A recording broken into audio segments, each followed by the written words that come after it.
Huku vita vikiendelea Mashariki ya Kati kati ya Irani pamoja na Marekani, lakini vita vya Urusi na Ukraini bado vinaendelea, ambapo Urusi imefanya shambulio kubwa la makombora dhidi ya Kiev na mtu mmoja ameuawa na watu 16 wamejeruhiwa. Hujambo na karibu mtazamaji wa Zone Media.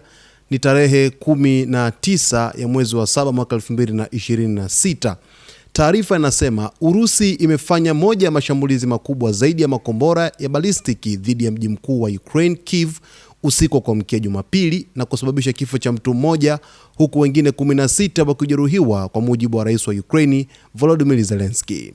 Kwa mujibu wa Zelensky, Urusi ilirusha makombora 41 ya aina mbalimbali pamoja na makumi ya droni yaliyosababisha milipuko mikubwa na uharibifu katika wilaya kadhaa za jiji hilo. Meya wa Kiev Vitali Klitschko amesema majengo ya makazi, magala, duka kubwa la bidhaa na bweni ni miongoni mwa miundombinu iliyoharibiwa. Aidha, watu watatu wameelezwa kuwa katika hali mbaya kutokana na majeraha walioyapata. Katika maeneo yaliyoshambuliwa, vikosi vya uokoaji viliendelea kutafuta manusura na kuzima moto kwenye majengo yaliyoharibiwa, huku wakazi wakisimulia hali ya kutisha walioipitia. Mkazi mmoja wa Kiev aliyejitambulisha kwa jina la Vladi alisema mlipuko uliondoa mlango wa roshani ya nyumba yake na kumjeruhi kichwani.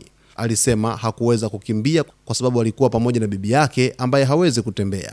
Jeshi la Ukraine lilisema lilifanikiwa kuyatungua makombora 18 kati ya 41 yaliyofatuliwa na Urusi pamoja na drone 108 kati ya 125 zilizorushwa katika shambulio hilo lililolenga zaidi mji wa Kiev. Mashambulizi hayo yamekuja wakati Ukraine ikiendelea kukabiliwa na uhaba wa mifumo ya ulinzi wa anga ya Patriot inayotengenezwa na Marekani, huku Urusi ikiongeza mashambulizi ya makombora ya balistiki katika wiki za hivi karibuni.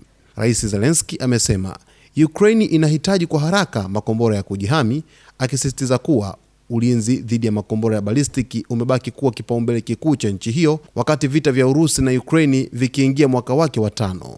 Huko nchini Urusi bado hali siyo shwari kabisa, kwa sababu ni mashambulizi ambayo yanazidi kuongezeka siku hadi siku, kufuatia taarifa ambayo ameitoa rais wa Ukraine Volodymyr Zelensky kwamba wanakabiliwa na uhaba wa makombora ya kujihami ya ambayo kwa jina lingine inaitwa interceptors ballistic missile, ambayo hufanya kazi kwenye mfumo wa Patriot ambayo hutengenezwa Marekani. Hivyo ameomba kuongezewa zaidi zana za kujihami katika vita hivi, yeye pamoja na Urusi.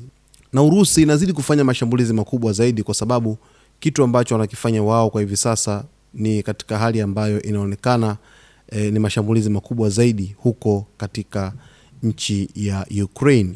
Basi kwa taarifa zaidi usiache kusubscribe channel yetu, kulike, kucomment pamoja na kushare.